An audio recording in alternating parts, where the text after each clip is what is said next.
اقبال صاحب. جناب اسپیکر، میں یہ عرض کرنا چاہتا ہوں کہ یہ ایوان نہایت ہی سنجیدہ جگہ ہے اور پاکستان میں اس سے زیادہ ساورن جگہ نہیں ہے. یہاں پہ جو منسٹر حضرات ہیں جو سٹیٹمنٹ دیا کریں وہ پولیٹیکل ریٹورک کی بجائے حقائق پہ دیا کریں. دیکھیے، دو چیزیں میں آپ کے سامنے ریز کرنا چاہتا ہوں. ایک تو یہ ہے کہ آپ کوئی سوال پوچھ لیں، وزیر توانائی کی ایک ہی تقریر ہے وہ کر دیتے ہیں.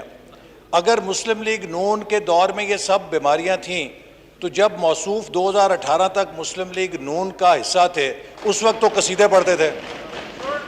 کچھ اخلاقی جرات ہونی چاہیے کہ آپ آج یہاں پہ کھڑے ہو کے اس دور پہ یہ ساری برائیاں پھینکتے ہیں. اس وقت میں نے اپنے کانوں سے سنا ہوا ہے کہ جو یہ نواز شریف صاحب کی قیادت کا سیرا پڑھا کرتے تھے، قصیدہ پڑھا کرتے تھے، وہ میں بیان نہیں کر سکتا. تو لہٰذا یہ بات درست نہیں ہے. اور دوسری بات، جو یہ کیپیسٹی چارجز کہتے ہیں، دیکھیے ہر دور میں انرجی پلان ہوتی ہے ڈیمانڈ کے مطابق. ہمارے 2018 میں ورلڈ بینک نے بھی 19 اور 20 کے لیے 6% G D P growth rate forecast کی ہوئی تھی. ہم نے اگلے 5 سالوں میں 6% جی ڈی پی کی گروتھ کے اوپر انرجی کی پلاننگ کی تھی. ہمیں یہ نہیں پتا تھا کہ ایک سکاڈ میزائل گرے گا جس کا نام پی ٹی آئی ہوگا اور وہ گروتھ ریٹ 6% سے -0.4% ہو جائے گی. آج کیپیسٹی پیمنٹ اس لیے کرنی پڑ رہی ہے کہ وہ گروتھ کریش ہونے سے ڈیمانڈ ختم ہو گئی ہے اور وہی بجلی جو شاید آج کم پڑ جاتی وہ فالتو ہو گئی ہے. جی عمر صاحب. بہت شکریہ. فاضل ممبر صاحب نے بات کی ہے، بالکل حقائق پہ بات کر رہا ہوں. مسئلہ یہ ہے جناب اسپیکر کہ جو یہ بات کر رہے ہیں ان کی جو پلاننگ تھی، جو موصوف جس منسٹری کا تھے، وہ جس طرح شب برات میں شرشوری ہوتی ہے وہ شرشوری کی طرح انہوں نے پلاننگ کی تھی. نہ کوئی پلاننگ، نہ کوئی چیز. آج خمیازہ ہم لوگ بھگت رہے ہیں. آج آپ قوم کی کر رہے ہیں ساری کی ساری ناقص پالیسیز. کوئی انرجی مکس کا بیڑا غرق کیا. اور جہاں تک یہ بات کر رہے ہیں، الحمدللہ جناب اسپیکر، NA-17 کی یہاں پہ میں نمائندگی کر رہا ہوں. ہری پور کی عوام نے پاکستان میں سب سے زیادہ ووٹ بندے ناچیز عمر ایوب کو یہاں پہ پی ٹی آئی ٹکٹ پہ دیا اور ان کے ہی مسلم لیگ نون کے بندے کو 40,000 ووٹ سے زیادہ شکست دی. پولیٹیکل ورکروں میدان میں آ کے ان کو میں نے شکست دیا. بہت شکریہ. میں کہتا ہوں کہ سیاسی پوائنٹ سکورنگ نہ کرے پلیز. جو کوشچن ہو اس کا کوشچن بھی سیاسی نہ ہو، وہ ٹیکنیکل ہو اور آنسر بھی ٹیکنیکل ہو. یہ کویسچن جو ہے سپلیمنٹری جو نوید قمر صاحب آنریبل ممبر صاحب پوچھ رہے ہیں، گو کہ یہ فائنینس کے ساتھ ریلیٹڈ ہے پر انرجی کی انہوں نے بات کی ہے. بڑی مختصراً میں آپ کو بتاتا ہوں، ہارڈ کور سٹیٹسٹکس آپ کو دیتا ہوں جناب اسپیکر. نمبر 1 آپ یہ دیکھیں کیپیسٹی پیمنٹس کیا ہوتی ہیں. ٹیک اور پے کانٹریکٹس کہ آپ ایک کارخانہ چلائیں یا نہ چلائیں آپ کو اس کی ادائیگی کرنی پڑے گی. فالٹی کانٹریکٹس ہیں کیپیسٹی پیمنٹس جس کو آپ کمپلسری پیمنٹس کہہ سکتے ہیں. 2013 میں آپ کی کیپیسٹی پیمنٹ 185 ارب روپیہ. سابقہ مسلم لیگ نون کی حکومت نے نیگوشیٹ کیے کانٹریکٹس جو پلانٹس آئے جناب اسپیکر 2018 میں تقریباً 645 سے 665 ارب روپے پہ وہ پہنچ گئے. پچھلے سال کیپیسٹی پیمنٹ 865 ارب روپے پہ پہنچ گئے. 2023 پہ یہ کیپیسٹی پیمنٹ چاہے آپ بجلی آپ چلائیں یا نہ چلائیں کارخانوں کو دینی پڑے گی 1445 ارب روپیہ 1.445 ٹریلین روپیز. ٹیک اور پے کانٹریکٹ سارے کے سارے کانٹریکٹس آپ کے جناب اسپیکر امپورٹڈ انرجی پہ 70% مکس آپ کا انرجی کا جو ہے وہ سارے کا سارا امپورٹڈ انرجی پہ 6.5 ارب ڈالر آپ دوزخ کی آگ میں ڈال رہے ہیں امپورٹ کرنے کے لیے انرجی کے لیے.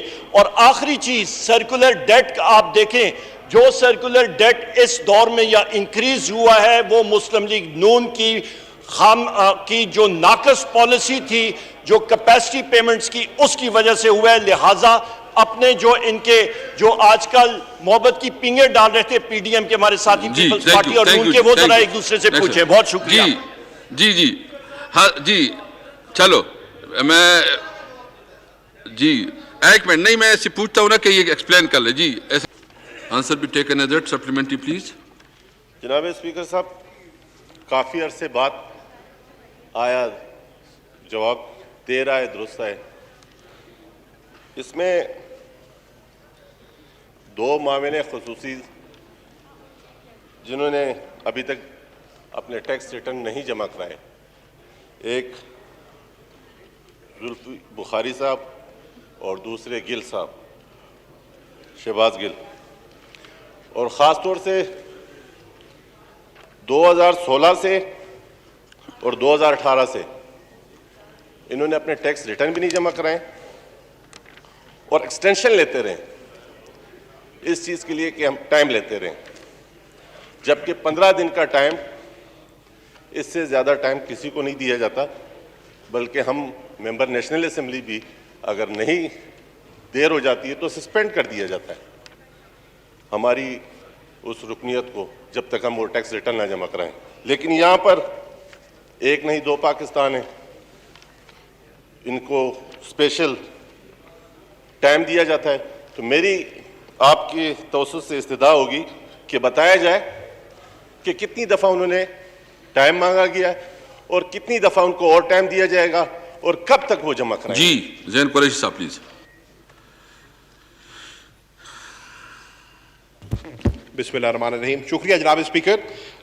جیسے کہ آنریبل ممبر نے پوچھا، تمام ایڈوائزرز ٹو پرائم منسٹر اور اسپیشل اسسٹنٹس کی لسٹ ان کو پرووائڈ کر دی گئی تھی۔ اب یہ پوچھ رہے ہیں دو اسپیشل اسسٹنٹس کے بارے میں۔ عرض اتنا ہے اسپیکر صاحب کہ جو کچھ بھی ہوا ہے ایز پر لا ہوا ہے، انہوں نے ایکسٹینشن مانگی، ان کو ایکسٹینشن مل گئی، اور اب وہ اس ایکسٹینشن کے انشاءاللہ دورانیے کے اندر اپنے ریٹرنز فائل کر دیں گے۔ جہاں تک میرے آنریبل بھائی پوچھ رہے ہیں کہ ان کو کتنی اور ایکسٹینشن ملیں گی اور کب وہ فائل کریں گے، اس کا غیب کا علم نہ میرے پاس ہے نہ ان کے پاس ہے، بٹ جو کچھ بھی ہوا ہے قانون کے تحت ہوا ہے۔ انہوں نے ایکسٹینشن مانگی، ان کو ایکسٹینشن ملی، اور انشاءاللہ امید یہ ہے کہ وہ اس ایکسٹینشن کے اندر اپنی ٹیکس ریٹرنز فائل کر دیں گے۔ میار رضین پیرزادہ صاحب، سپلیمنٹری پلیز۔ جناب اسپیکر، میں پوچھنا چاہتا ہوں کہ یہ خاص مراعات صرف اسپیشل اسسٹنٹس اور ایڈوائزرز کے لیے کیوں ہیں، جبکہ قومی اسمبلی کے ممبران یا کوئی اور شخص جب ہوتا ہے تو اس کے تو وارنٹس نکل جاتے ہیں اور ان کو تو ان کے لیے زندگی تنگ کر دی جاتی ہے، تو یہ قریشی صاحب کہہ رہے ہیں کہ ان کو غیب کا علم ان کو ہے نہیں، لیکن حکومتوں کو تو علم ہونا چاہیے جی کیا ہے کیا نہیں۔ قانون جو ہے، قانون کے مطابق اگر نہیں ہو رہا تو نوٹس کب سرو ہوگا ان کو؟ زین قریشی صاحب پلیز۔ اسپیکر، حکومتوں کا غیب کا علم نہیں ہوتا، نہ صاحب پہلے کسی حکومت کو ہوا ہے، نہ اس حکومت کو ہے، نہ آئندہ کسی حکومت کو ہوگا۔